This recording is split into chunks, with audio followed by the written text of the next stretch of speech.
I talked about before why people don't want to work the jobs they do. And there's another thing I didn't mention things I should say, is just when you start a job, no matter where it is, you can figure out how hard it is to move up based on how long everybody's been there. Now, there are some people that they get where they are and they're happy to be there forever. And they're good with that, because there were a lot of people when I worked at the bank at other branches, they're like, they've done it for 10 years and that's what they wanted to do. They didn't want to be a branch manager. They didn't want to do more. And the people I worked with at my branch, they were all younger, so they're all looking to move up. And you quickly learned how valued you were when it came to either a performance review or you wanted a promotion. Because that great job you thought you did the whole year, that supervisor, depending on the supervisor you had, they would remind you really quickly how mediocre or less than mediocre you were. Because at one of my jobs, you had to rate yourself. And I'm not one of those people that's like, I am the best at this job. I have to have perfect 11s out of 10 on everything.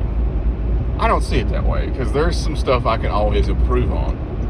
And I did my own performance review, and I got my managers, and turns out we disagreed on everything. I thought I was above average or performing on most everything. No. I got needs improvement on everything. Didn't talk about it, didn't go over it. I was just like, well, I met my sales goals. But you missed your sales goals this 1 month. When jobs look for stuff and look for reasons not to promote you, not to have you leave, that's what sucks. That's why people leave. That is why people want to leave. Because there's nothing worse than getting to work early, working your ass off, doing everything right, not missing a day of work, and then you have one bad customer interaction, and you're late one time, and your manager's just like, you were late, and you had that bad interaction, you're only getting a quarter raise this year. You know what that does to people? That makes you just be like, you know what?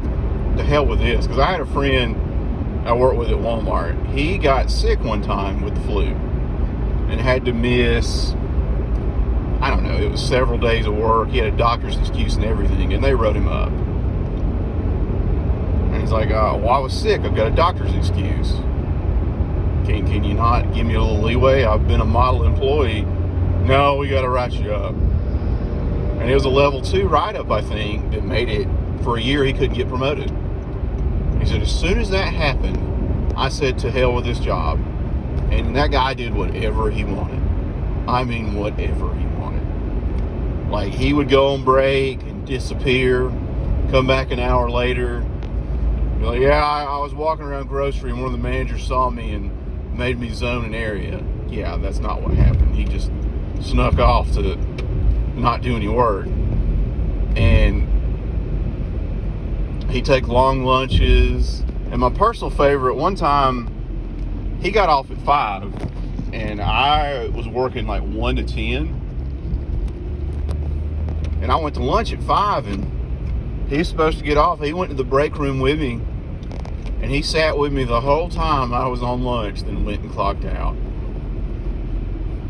It annoyed me that he shirked so much responsibility, but it also was impressive that he could get away with doing all that shit. And back to the bank, a lot of the people I work with, they wanted to move up. Like, they wanted to get promoted. They wanted to be a licensed banker. It's what everybody wanted. And they would always just string people along. Oh, you're doing a good job, but we just need to see more from you. And the partners that you partner with at a bank, for the most part, they come in once a month, once every 2 months, and walk in like they own the place and are just like, I want to tell you about how you can do a better job of making me more money. And that's what's important, because if you make me more money, you don't get paid anything, but it looks good because it makes me money, and we'll back you if you want to get licensed. They said that, but they really weren't going to do anything to help. They were just like, yeah, you do an okay job. Because you didn't get paid anything for the referrals. So that was irritating, and they didn't, they didn't seem to care. They just cared about getting their referrals and making their money and being lazy. They didn't care about, oh, you want to work in this role? Well, send me more referrals. One guy, he was the merchant services rep, so, credit card machines. If you didn't send him a referral, like recently, he wouldn't come talk to you. He wouldn't bother with you if you hadn't benefited him in some way. And that's a shitty way to do people. But it's irritating because there are some people that are perfectionists. If you ever watch SpongeBob, when he gets that performance review and he said, like, one of them's not perfect, there are people like that. And I feel bad for them because those are the people that they are going to keep in their role as long as they can. Because there are managers that are just like, well, he's so good at his job, she's so good at her job, I don't want him to leave. And I never did anybody like that. When I was assistant manager at Walmart, if somebody wanted to get promoted, I was their best friend. They're like, yeah, they want to get promoted, they want to be department manager. I saw this role came open. And one girl, she was great. She would do everything you asked, and she was like, what else can I do? The type of stuff that makes you want to promote people. And then one of the departments came open for like makeup, and she was all about that makeup. And I told the co-managers, like, she wants it, she should be up for it. And then she missed a day of work because her daughter got sick. And as soon as that happened, like, oh, if she can't come to work, I said she missed one day for her daughter being sick. And my store manager got mad. He said, well, if her daughter's sick, that's great. She can go home and be a mother to her daughter. We need people that'll work. And that's such a ridiculous line of thinking. You miss one day for your kid being sick. Just one. Like, the only other time she missed a day, I saw her throw up in the garbage can and I sent her home. But otherwise, model employee. And they look for a reason to keep her down. And it wasn't even me, because I wanted her promoted. I wanted the people under me to move up,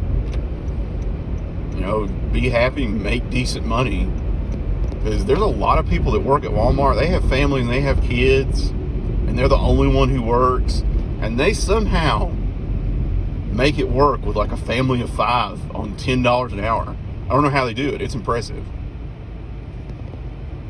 But that's just another reason people are leaving jobs. Because if you've been somewhere a year and a half, 2 years, and you can't get promoted, you're going to look for greener pastures. That's what I did at one of the banks. I said, they make it really hard to move up, and nobody around me who's more senior is moving up, so I'm just going to leave and find something else.